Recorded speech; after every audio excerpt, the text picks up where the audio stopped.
The lady from Uncle. International affair. The lady. Now that we've had a quick look at what is copyright, let's have a look at what happens when your copyright has been infringed upon at YouTube. So first of all, go to YouTube. The URL is this one here. Scroll down to the very bottom of the page that you arrive at and click on copyright.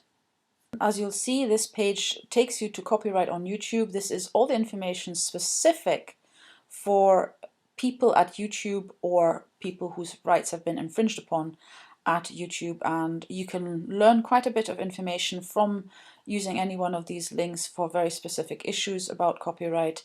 And if you can deal with the saccharine sweetness of this video, I recommend it for watching. It is quite a formidable wee tool for getting a sense of copyright. Copyright is not as scary as a topic as you might think. So let's have a look at copyright owners and what tools are available for them beyond just the simple information. If you find somebody's infringed upon your copyright at YouTube, this is what you can use. You could submit a copyright infringement notification.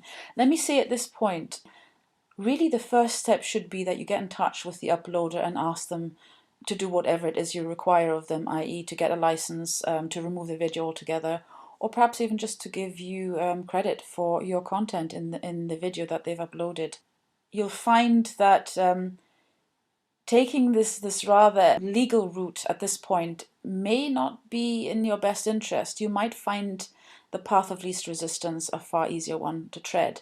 So it never hurts to ask people politely to remove your content from their channel. I've done it a few times and it's worked admirably well.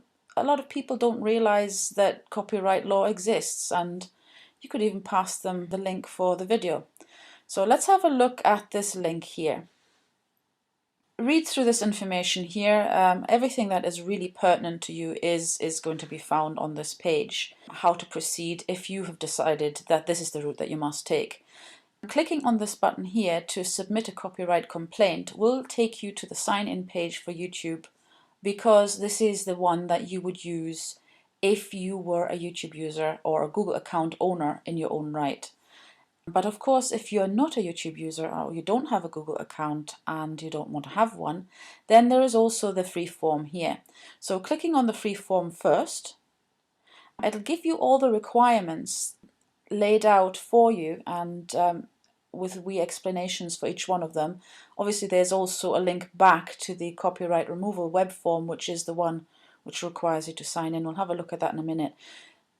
These all these bits of information, these 6 pieces of information, are required from you. Now, note that this is not just something that's been picked out of the thin air. This is actually information that is required of you because YouTube are required by law to have the legal process whereby you can claim your right in copyright law. So this is the sort of the YouTube version of a legal requirement. And I'm making a point of this because this is not to say that YouTube will act as your judge and jury for you. They will not determine that yes, you have the right to claim against the other party, and yes, you have the right to insist that they remove it, because they're not going to judge you to be the copyright owner. That is something that ultimately only a judge can do. Where there are 2 parties who are not in agreement, that is the normal route and the accepted route since 1710, as we've seen in the previous video.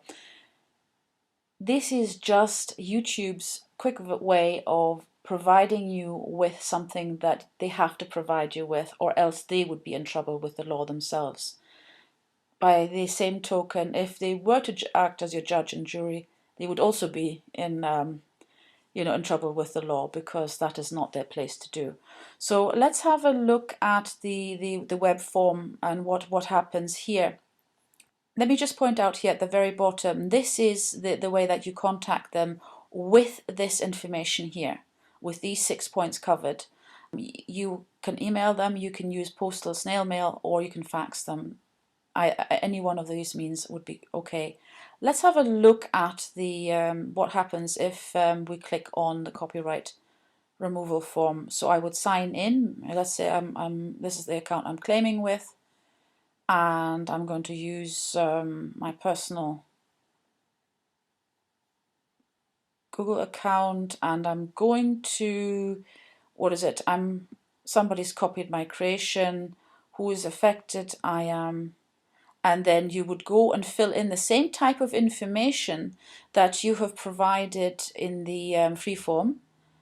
But here's obviously it's in a web form and it's slightly more digestible, and it's laid out in a way that YouTube can then disseminate and take the relevant information from in order to pass it on to the uploader. Okay, so this is what you do. What happens thereafter is that YouTube will pass your claim onto the uploader, and the uploader then has the opportunity to counter notify if they feel that you have misidentified their upload as your own, or if in fact they have license or whatever the reason. That is, again, it's a legal requirement to allow them to be able to have their say. In the event that it is believed that you've misidentified your content in their upload, or they have maliciously counter notified, which can happen, I make no bones about it, then you have to decide whether you're going to call their bluff or whether you're going to take it further. It's perhaps calling it a bluff is a bit unkind. People are innocent until proven guilty. But it is really up to you then to take it further, because YouTube will not act as your judge and jury, and if they did so, they would be falling foul of the law themselves, and you then need to take the next step, as any copyright owner does, whether that is online or in the real world. It is the same process, and that is just one of the things. When you have something that other people can take from you, you need to prepare to protect that by any means possible, and that is, in the case of copyright, the legal route. So thank you for listening, and I hope this helps you somewhat. Okay, bye.